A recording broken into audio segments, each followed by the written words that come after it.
L'idée de ce reportage était de revenir en Birmanie un an après les élections législatives d'avril 2012, donc l'ouverture du pays où Aung San Suu Kyi, donc le prix Nobel de la paix, a été élue députée, et de voir comment elle arrive aujourd'hui à s'en sortir dans cet échiquier politique qui est assez complexe en Birmanie. J'y suis allé à un moment où il y a une actualité quand même assez forte et assez violente en Birmanie, à savoir des violences religieuses. Les musulmans sont en train de se faire massacrer dans certaines villes.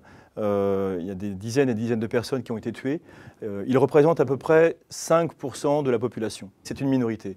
Et dans un certain nombre de villes, il y a des violences très fortes. Les moines bouddhistes regardent ça de loin, mais certains d'entre eux ont un comportement assez bizarre. C'est en train d'émerger en Birmanie un mouvement conduit par un moine qui s'appelle Viratu. Donc c'est un moine qui est dans un monastère à Mandalay, le monastère de Masoyen. Il est professeur là-bas. Il a été libéré l'an dernier de prison.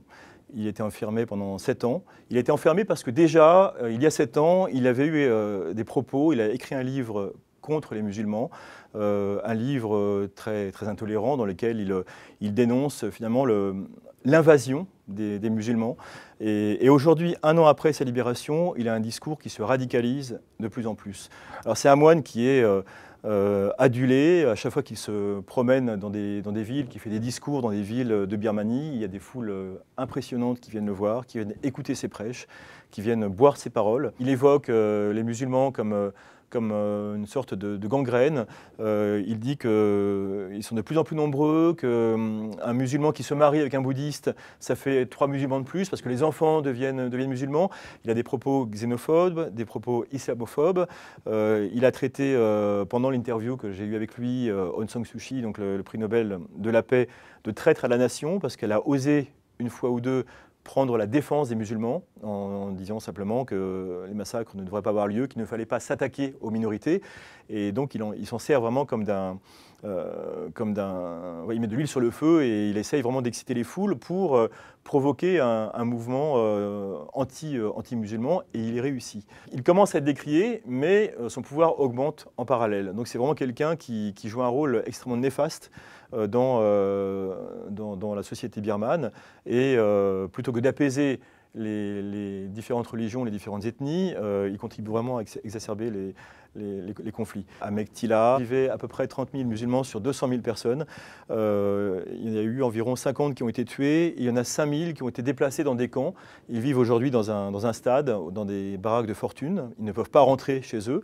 Certains, leur maison a été détruite, et d'autres n'ont plus envie de toute manière de revenir dans ce quartier où ils ont vu des voisins brandir des machettes et devenir des meurtriers. Ils ont tué des amis à eux. Moi, j'ai une personne que j'ai interviewée qui m'a montré sur son téléphone portable la photo de son fils, qui était un espoir dans l'équipe nationale de foot birmane. Il rentrait de l'entraînement un soir à 17 h, il est arrivé en pleine émeute, il s'est fait découper à la machette, ils ont mis le feu au corps, il n'a même pas retrouvé le corps de son fils.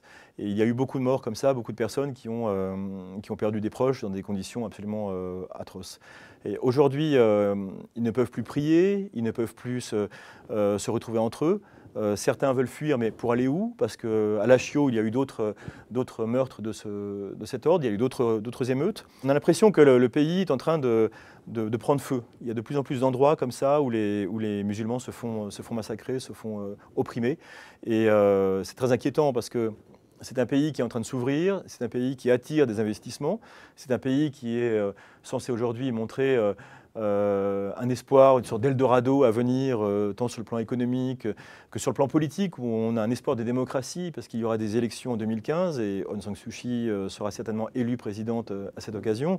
Et ce mouvement religieux stoppe net les bonnes volontés et les envies étrangères. Beaucoup de gens pensent qu'il y a une déstabilisation qui est faite de façon sous-marine, de façon souterraine, par des vieux caciques du régime, par des vieux généraux, par des hommes d'affaires qu'on appelle les cronies, qui sont là un peu dans l'ombre à agiter des pantins, et Viratu pourrait être un de ces pantins.